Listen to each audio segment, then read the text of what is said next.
Bruce, I guess I can imagine what the message was, but what was it that you said at that timeout? I don't know exactly, Steve. It was about, trying to take a deep breath for one thing and not let the game get away from us. It got into even. We had a 12.5-minute game in front of us. If we value the points, then we've got to start playing the right way. And that was about it. Try to get their attention. I mean, listen, these guys have been around. They know the importance of it. We didn't value that tonight. We weren't very respectful of the game.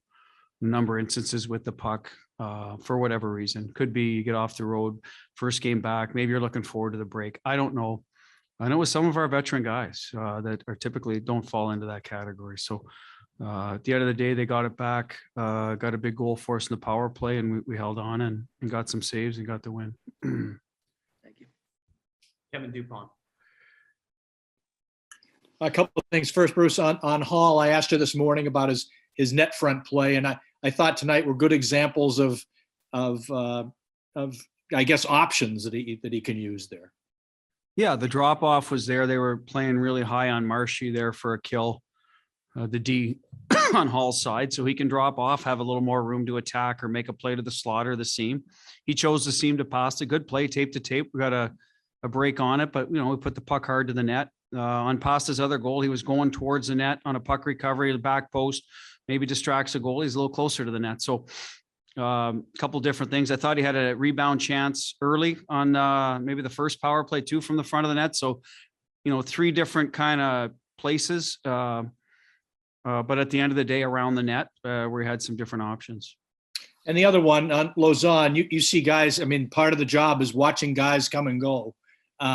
What did you think of his play tonight? And is there sort of, lack of a better word here, emotional attachment to a guy you've had who moves? Well, there up? is for me. I mean, any young guy that you help develop his NHL career, whether it starts in the American League or it's here when he gets his chance, there always is. Especially a guy like Lozy. He's a hardworking guy, very respectful kid, wants to be coached, practices well.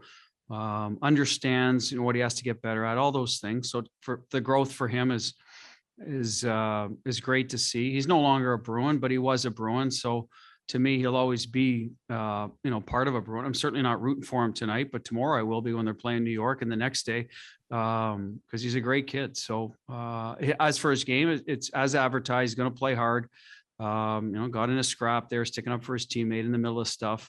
He's, like I said, he's got some parts of his game that need to be cleaned up to be an effective NHLer every night and play more minutes, but a lot of young guys do. So, like I said, I'm always rooting for a guy like that.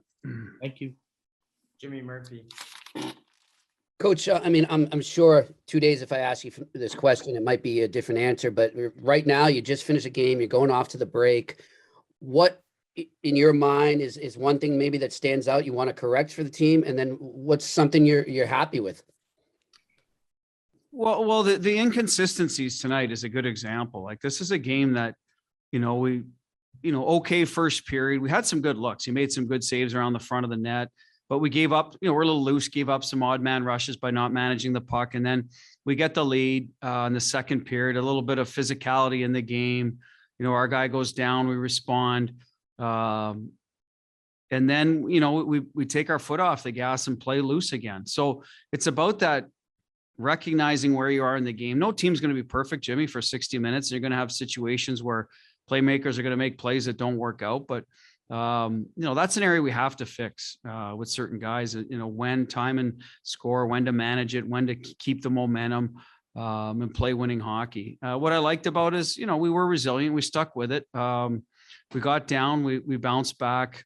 I like our special teams tonight. They were the difference in the game. I like Ullmark's game. It's coming along. Getting more comfortable in every area. Tough luck on the second goal, goes in off our guy. So there's certainly some positives there, to go through them all. But in general, those are few. Scott McLaughlin. Hi, Bruce. Is there any update on Vakanainen, and what did you think of that hit?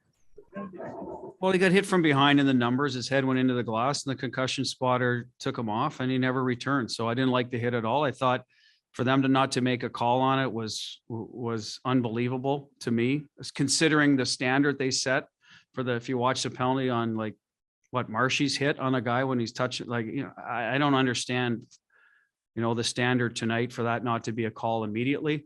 And even maybe a 5, never mind having to look at it just to get 2. So again, hits that nobody likes in tight areas when a guy is in a bad spot that didn't turn into a hit. He was kind of sideways the whole time. So didn't like it at all. Didn't like the call, but you move on and you play. Julian Benbow. Hi, Bruce. Hello. On that note, you were saying this morning, just talking about like being aware of like time and score when you want to respond or settle a score.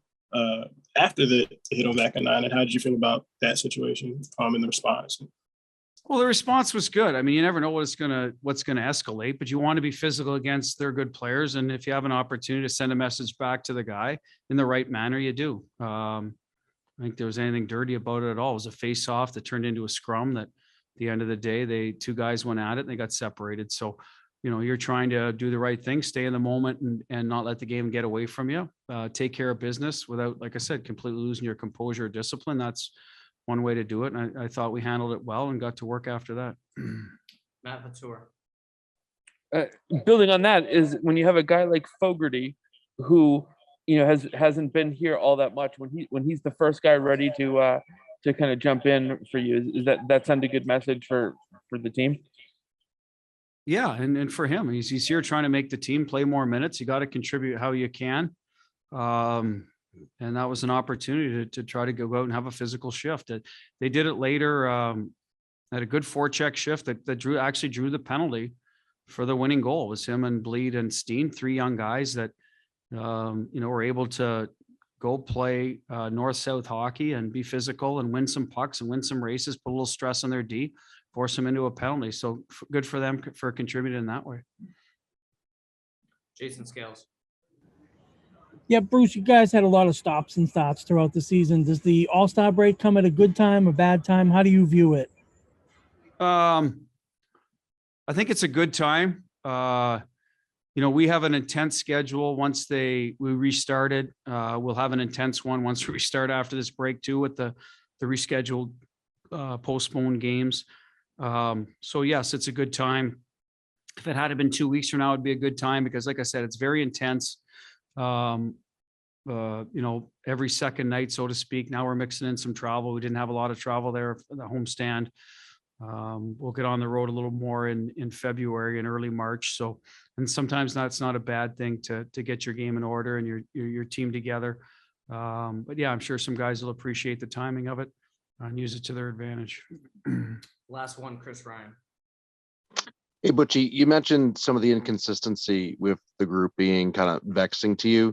Do you see it being something that is concerning, or is this kind of the ebb and flow of a season type of a thing where you kind of expect this from a club, you want better, but you get it every now and then? No, we want better, and then they should expect better. Like I said, listen, it's different guys, and we're a team. But tonight it was some guys that have been around a little bit, so they should know better and set examples. And some of them are younger core guys that have letters in their sweater to manage the game in front of you, so that you're leading in that regard. And so we do need to make sure that message is sent. We try to keep people accountable here. How you message that is always a challenge with different individuals and the group. But at the end of the day, be accountable to the team with how you're playing in certain situations in the game. Nobody's perfect. Every team is going to, have ebbs and flows, but let's try to button up some of those things and be a culture of, hey, we're hard, we get a lead. It's going to be tough for the other team to sort of get back. And don't mistake that for going out there trying to win 1-0 every night. That's not the case at all. It's just, recognizing where you are in the shift, what period it is in the long change when you're making puck decisions. And again, we'll keep harping on it. Thank you, Coach.